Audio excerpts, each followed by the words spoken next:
Hi, I'm Dr. John Demartini. Have you ever been confronted by having a major fear over doing the thing that you say you want to do in life, and you maybe got immobilized by it? I'd like to share with you some insights about overcoming or dissolving or understanding the fear of failure.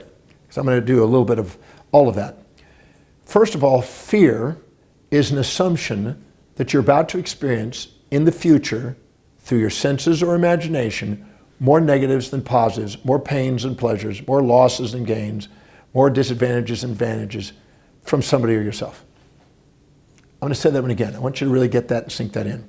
Fear is an assumption that you're about to experience through your senses or imagination in the future more negatives and positives, more pains and pleasures, more losses and gains, more disadvantages and advantages from somebody or yourself. Now, the source of those fears, most people think, oh, I got to get rid of my fear. But the source of those fear are actually the opposite. The opposite of phobia, fear, is fantasy or philia. So they're like two poles of a magnet. You got a negative pole and a positive pole. If you set a goal that you assume in the future through your senses or imagination is going to give you more positives and negatives, more pleasures and pains, more advantages and disadvantages, more gains and losses, and you create a fantasy of the future, your mind and brain is designed to bring out the unconscious phobia to let you know you're striving for a philia, a fantasy. In other words, your nightmare is a byproduct of your addiction to a fantasy. When you do a goal, whatever the goal is, there's going to be advantages and disadvantages, pleasures and pains, positives and negatives in the achievement of it. So if you set up a fantasy and not a true goal, you're designed to have the phobia come in to let you become aware of the negative side to the fantasy so you can set a real goal in advance. And it's not your enemy to get rid of, it's your friend. Believe it or not, your fear is your friend. It's letting you know when you're setting up a fantasy instead of a true, balanced, objective goal. The reason why we call it goals and objectives is because objectivity means even-mindedness. And when you're setting a fantasy, what you think is a goal that has all positive outcomes, you're actually blinding yourself and you're unconscious the negatives. Let me give you another example. Let's say you meet somebody and you're infatuated with them. And you're seeing the positives, but you're ignoring the negatives. You're conscious of the positives, unconscious of the negatives. Your intuition is trying to bring up the negatives, is trying to say, be careful, something missing here, not seeing the whole thing. Eventually, over time, you discover that there was negatives, and you find out the downside to the person you were infatuated with. But they were there the whole time, but you were blind to it. And that's the same thing in the goal. Many people set a goal that's actually a fantasy, thinking they've got an objective goal.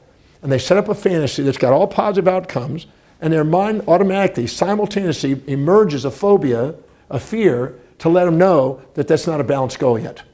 So as long as you're addicted to philias, you have to have phobias. As long as you're addicted to fantasies, you're going to keep experiencing nightmares, anxieties. But the second you set a balanced goal that's aligned with your highest value, neither one of those occur. There's no fantasy, there's no fear.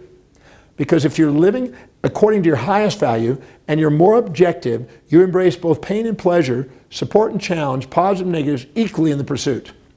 Think about this. When a boy who loves video games, his highest value is video games, the second he conquers this video game, he strives to find a more challenging video game.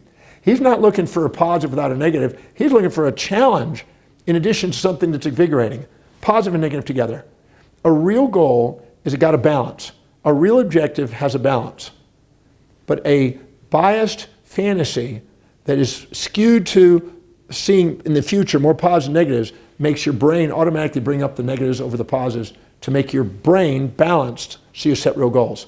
So your phobia, the fear of failure, is actually your addiction to a fantasy of success. As long as you think success is a positive without a negative, you're going to have the fear of failure. But once you see that with this success, this so-called success, there's pains and pleasures. I'd rather say that I'm a man on a mission than a successful person. That's my personal feeling about it. Because success, the second you think you're successful and you're proud of that success, you're on your way down. And the second you think you're a failure, you're actually going back to high priorities. what you found is that when you think you're successful, you depurpose yourself with low priority actions, and when you think you're a failure, you repurpose yourself with high priority actions. If you stay in high priority actions and you're more objective, neither of those emotions rule you. So the way to transcend the emotions and to get in the objective reason is to set a real goal in real time that is really balanced, that's linked to your highest values, and then both the fantasy of success and the fear of failure disappear. So your fear of failure is not your enemy. It could be your friend once you understand what's going on in the human psyche. Your brain is trying to keep things balanced. You grow most at the border of support and challenge, positive, negatives. You can't get rid of half of it. In Buddhism, they say the desire for that which is unavailable and the desire to avoid that's unavoidable is the source of human suffering. Set real goals with both sides, know and mitigate the risks, prepare for it, break things down to small bites, and you don't have the fear of failure because you're now not having the fantasy of success.